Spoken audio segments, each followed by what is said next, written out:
It is Fandom Fridays. What do we do on Fandom Fridays, Will? We go over our latest pickups, what we're currently playing, and we might make some recommendations if you're lucky. Oh boy. So, Will, what are you currently playing?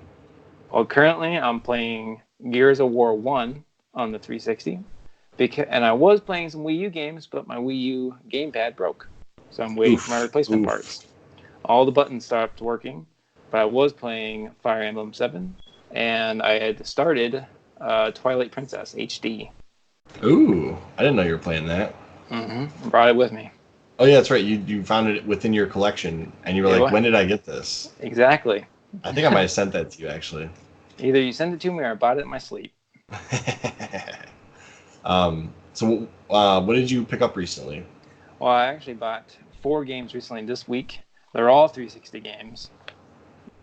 I'm not near my my newer system, so I had to buy some older games. Anyway, I bought Nothing wrong with that. the Lost video game. I didn't even know that was a thing. Like, you showed me that earlier, and I was like, "What is that?" Have you played it? Yes, I have played a little bit of it. It's actually pretty cool. None of the original voice actors or anything like that, but the animation's not that bad. And basically, it has that Lost feel, and you'll find out why it's called Lost via Damas at the end.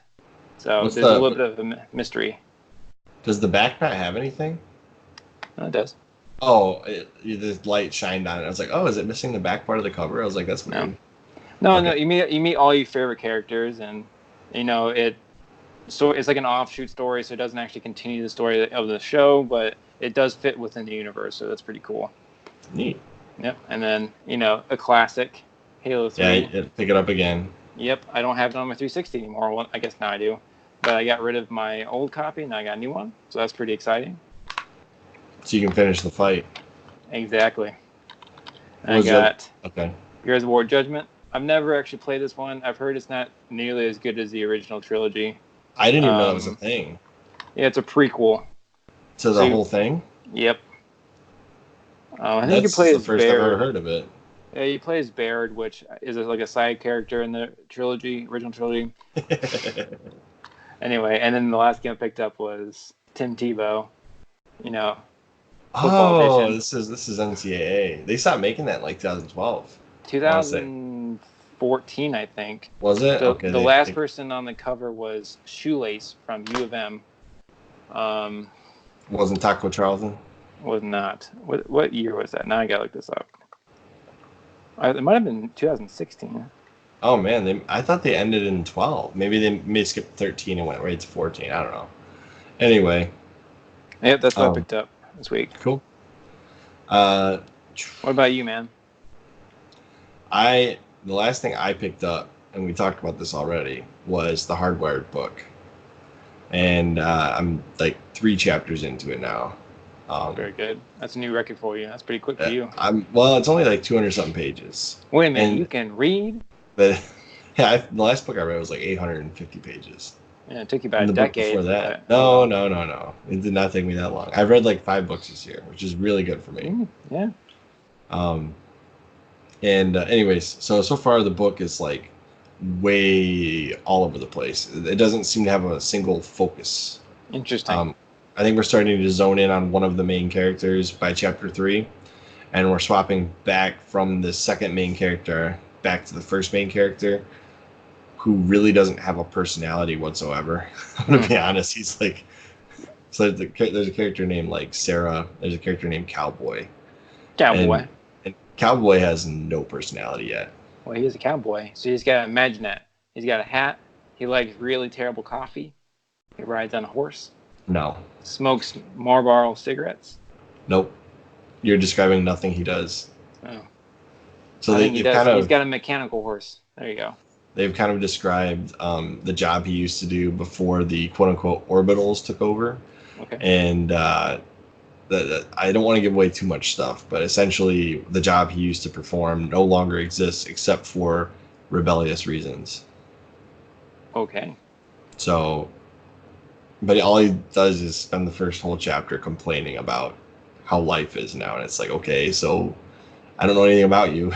So he's just an expedition dump. Kind of. Exposition. There you go. Yeah, kind of. So they really didn't give me any personality on Cowboy yet, but I'm sure we're getting there in Chapter 3, I hope. Because otherwise, Cowboy is so boring. At least Sarah was doing stuff. And I'm currently playing Persona 4 Golden, Fire Emblem Fates, Persona 5. Persona 5 is going to take me forever because I can't really. You couldn't help but to mention it. We talked about not mentioning it this video. Yeah, it's currently playing. I'm literally currently playing them. Anyways, so that's currently playing latest pickups. Will, what games would you like to recommend to the audience? Oh, Kingdoms of Amalur. Oh my gosh. Yeah, okay. I'll totally recommend Kingdoms of Amalur. It's a cool RPG. It's pretty easy to get into. That has a casual mode, but you can also, there's a hard mode. And the art style is kind of, I mean, like the facial animations and like the character models all are kind of the same and kind of, but the environments are really cool. The combat system is really addictive, and what's really nice about it is that you start off with cool weapons and cool abilities immediately, so you don't have to play like 15 hours to get to a cool character. You start off with a cool character, and the actually open world map is gigantic. You can walk for 10s to 20 minutes at a time without hitting a wall, which is really cool. Yeah, I recommend that. I think it's on the 360 and the PS3, possibly on PC, but I'm not sure. Games I would recommend, and I cannot recommend this game enough, but it's Axiom Verge, made by Thomas Happ Games. One developer made an entire game that essentially is an ode to and an improvement upon Metroid 2. Not Metroid 2, Super Metroid. Widely considered the best Metroid game ever made. Mm-hmm.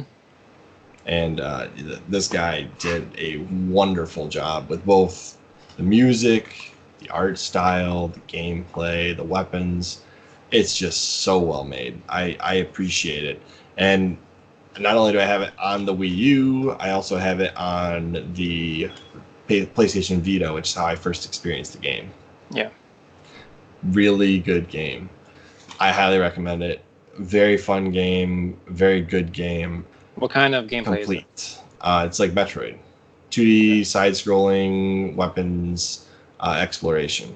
A little less mainstream even than Axiom Verge is Jeanne d'Arc, which is actually, it's called, this is the French pronunciation. The more English and more accepted pronunciation would be Joan of Arc.